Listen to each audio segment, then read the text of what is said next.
When I told Hannah about my cancer, her first reaction was pain and hurt. We cried and hugged and told how much we love each other.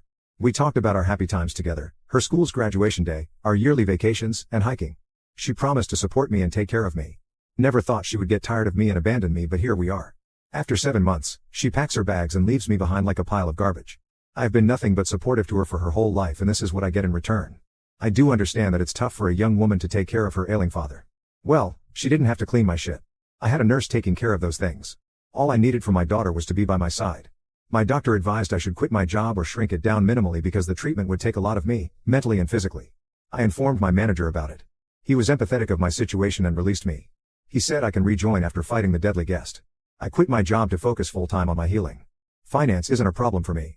I don't have any major responsibility. I have paid off my house mortgage long back. Daughter's education is done, how much she pursued. I have enough substantial savings to last for a few years. Then I have some assets that I can liquidate in case the cash dries out. So I'm in a good position to handle it financially. I was also quite positive about the treatment. My doctors were supportive. Hannah used to take me for the chemo and regular checkups. Chemo session was so painful and draining. I barely was able to move for a day or two after the session. I needed Hannah's help with the basic stuff like getting me food and meds. I got myself a wheelchair so that I could move around the house on my own during those weekdays. Yet, on some of the days, getting into the wheelchair also felt like a task. The treatment was wearing me down mentally as it was physically. I felt so weak that I felt my bones were about to blow out. It made me even more frustrated that I was struggling to do the basic tasks, like eating, walking, or using a loo. As the months went by, Hannah got cranky. She never stopped by my room. She stopped talking to me properly. Our conversation boiled down to one word response from her. It was painful for me to see my daughter ignoring me. I have no one in life but her.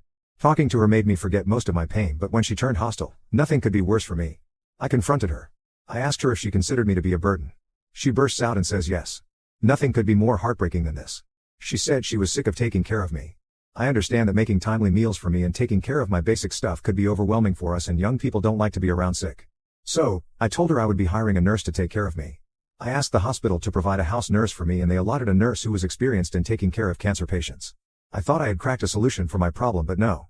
Hannah was still cranky. She continued her cold behavior. Not only she maintained distance from me but was also mean with the nurse. I asked the nurse to stay out of my daughter's way, but Hannah picked up on the nurse on trivial things. She even asked the nurse not to touch the refrigerator or even enter the kitchen because apparently, she was dirty by cleaning the patient's stool. Though Hannah never said anything on her face, after a while, it became evident to the nurse that Hannah didn't like her presence. The nurse asked me if I was satisfied with her work because it seems Hannah was not. I affirmed that she was performing her duties very well and I have no complaints. That day when the nurse left in the evening, I confronted Hannah about her behavior. Previously also, I had asked Hannah to stay out of my business and let the nurse do her work peacefully. But now water has breached its limit and my nurse was feeling the brunt. I had to intervene before she quit her job. When I mentioned to Hannah that she was mean to the nurse, she flipped out. She said I was unnecessarily blowing it out of proportion. She said, she stinks of shit. I was trying to teach her some basic hygiene etiquette, and that bitch ran to you with tears. I lost my shit and yelled at her, goddamn, she's a nurse. She has been taught and trained about hygiene. She knows her shit more than you do. What the hell you think you are to give her hygiene lessons? School dropout, that's right. She screamed and ranted for a good 10 minutes about how I had made her life miserable.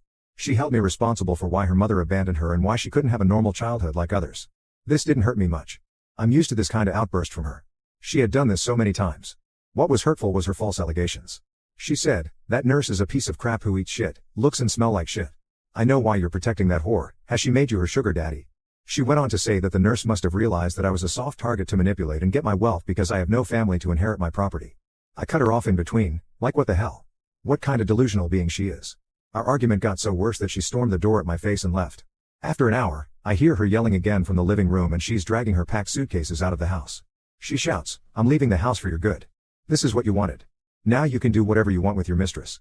Shower your every penny on that slut before you die, I don't care. Don't expect me to visit you when you're dying. I'm not gonna come. I wanted to stop her but her words broke my soul.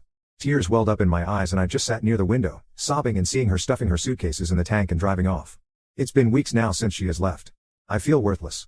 I have failed as a father. Her words hurt me more than my illness. How could she allege that I was having a relationship with my nurse? How could she even think I would be wasting myself on the nurse? Feel like a failure. Failed at everything. Failed as a husband, failed as a father. Feel no motivation to continue my treatment. Edit 1, thanks for all the love and support. The post blew up unexpectedly. I was looking at this space as a sort of therapy to get rid of my miserable and lonely life. Everyone engaging in my post is very precious to me. Even the slightest ounce of love means a lot to me. So thanks all. Would like to add a brief background about Hannah. One good guy asked me here, why is my 22-year daughter living with me and did I took her for therapy in her early days? Dude, yes, I did everything to bring her emotions in check. Counseling, spending time with her, taking her out. In fact, I never got serious with any woman to avoid any turmoil in Hannah's life. Hannah didn't take our separation well. She got aggressive. I took her to therapy and it helped her to an extent, but her aggression often relapsed. She dropped out of college. I tried hard to convince her to continue, but she didn't. She said she wanted to do something of her own, start a salon. I funded her spa salon. There she met a guy whom she claimed to be the love of her life. She wanted to marry him after dating for less than a year. She was barely 19 then. I advised her to spend more time before making any move, but yeah, as usual, she did what she wanted. Her marriage didn't last even a year. She shifted back with me. The guy she married was a loser. He had no job. He lived on her salon income, and when they ate up all the investment off the salon, they had to sell it. He left her shortly after that. She didn't get any alimony whatsoever. The guy was broke. So ultimately she was left with no income and no husband.